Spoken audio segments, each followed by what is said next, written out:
గురుగారు, ఉత్తరాషాఢ నక్షత్రం ఎలా ఏర్పడింది? నక్షత్రం గొప్పతనము, ఆ నక్షత్రంలో పుట్టిన వాళ్ళు ఎలాంటి పూజలు చేసుకోవాలి? ఎలాంటి మంత్రాలు పఠించాలి? ఇందాక చెప్పిందే హ్మ్. పూర్వాషాఢకి చెప్పే కదా. అవును గురు. ఏమిటది? స్వామికి ఓం నమశివాయ అని చెప్పుకోవడం లేదు. అదేమిటి? ఓం త్వష్ట్రే నమ, ఓం సప్తతురంగమాయ నమ.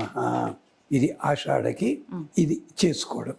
దీనివల్ల మనకి క్షేమం కలుగుతుంది అని అంటారు. సరే, ఇక్కడ విశేషాం దేవానాం ఉత్తరా అభిజయత్ పరస్తాత్ అభిజితం అవస్థాత్. ఈ ఉత్తరాషాఢకు కూడా విశ్వే దేవతలు, ఒక రకంగా అశ్విని దేవతలు అని చెప్పాలి. విశ్వే దేవతలు దీనికి అధిదేవత. ఏమిట? అభిజయత్ పరస్తాత్. దేవతలకి ఇచ్చే రాక్షసులు ఉంటారే, వాళ్ళు ఎదురుగా వచ్చినా సరే అభిముఖంగా వచ్చిన సైన్యాన్ని జయించగలరు వీళ్ళు. అంతేకాదు, లేదా అభిజితం అవస్థాత్, రెండు పక్కల. మీరు చూడండి, ప్రతి చోట దేవతలంతా రాక్షసులను జయిస్తున్నారు.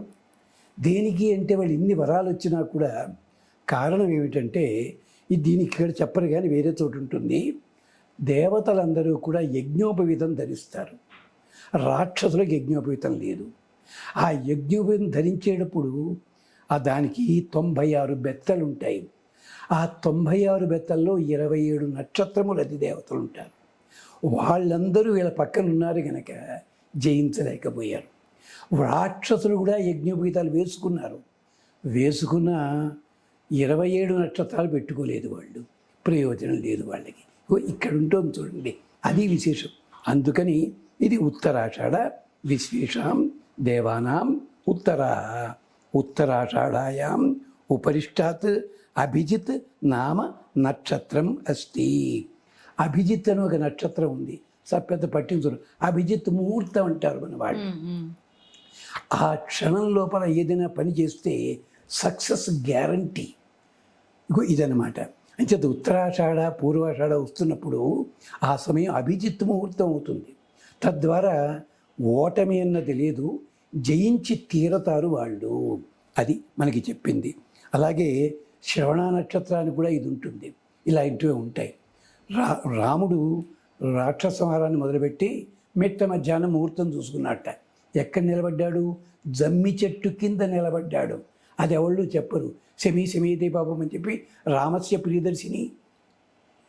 ఎందుకని?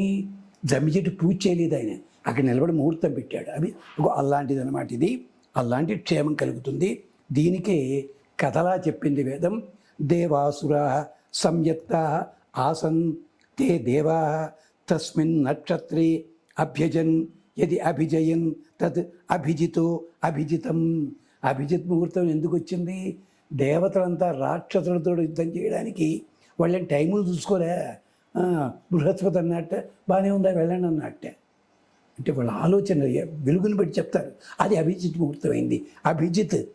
జయించారు వాళ్ళని. అందుకని అలాంటిది. యం కామయేత అనపజయం జయేతి యం ఏతస్మిన్ నక్షత్రే పాతయేతు. మీరేమన్నా కొత్త ప్రాజెక్టు మొదలెట్టాలన్నా ఏమున్నా క్యాలెండర్లో చూసుకోండి. ఏమిటది? ఉత్తరాషాఢ ఎప్పుడుంది, ఆ రోజున మీరు పని మొదలుపెట్టండి, గ్యారంటీ. అది కొత్త పని ఏదైనా సరే, ప్రాజెక్ట్ కానీ మరొకటి కానీ, ఆ నక్షత్రం వచ్చింది క్యాలెండర్లో చూసుకోండి.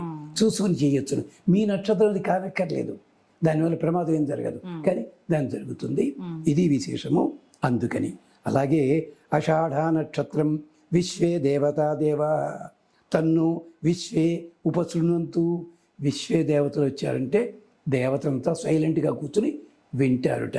దానివల్ల నీకు ప్రయోజనం లభిస్తుంది.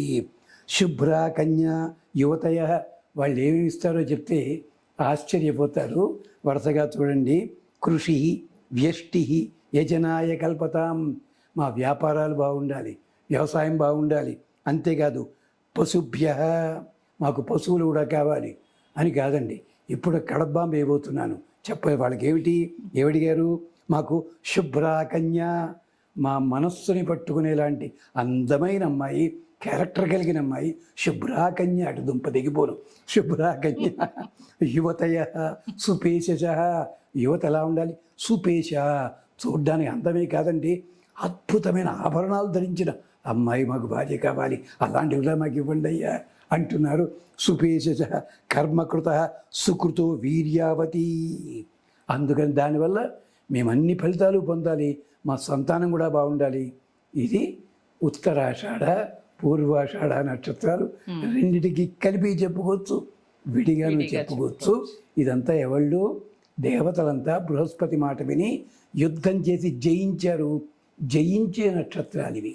అందుకనే కాకినాడలో కంపెనీ ఉంది, పూష అని ఉండేది, ఎప్పుడో విని ఉంటారు మీరు. అది పూష, ఉష. ఒక ఆయన ఉష అని పేరెట్టుకున్నాడు. అంటే అవేంటి, పత్రిక కూడా నడిపించాడులేండి. అంచేత అవేమిటంటే సక్సెస్గా నడిచాయి. తర్వాత ఎమర్జెన్సీ రోజుల్లో మూతపడింది, అది వేరే కారణం.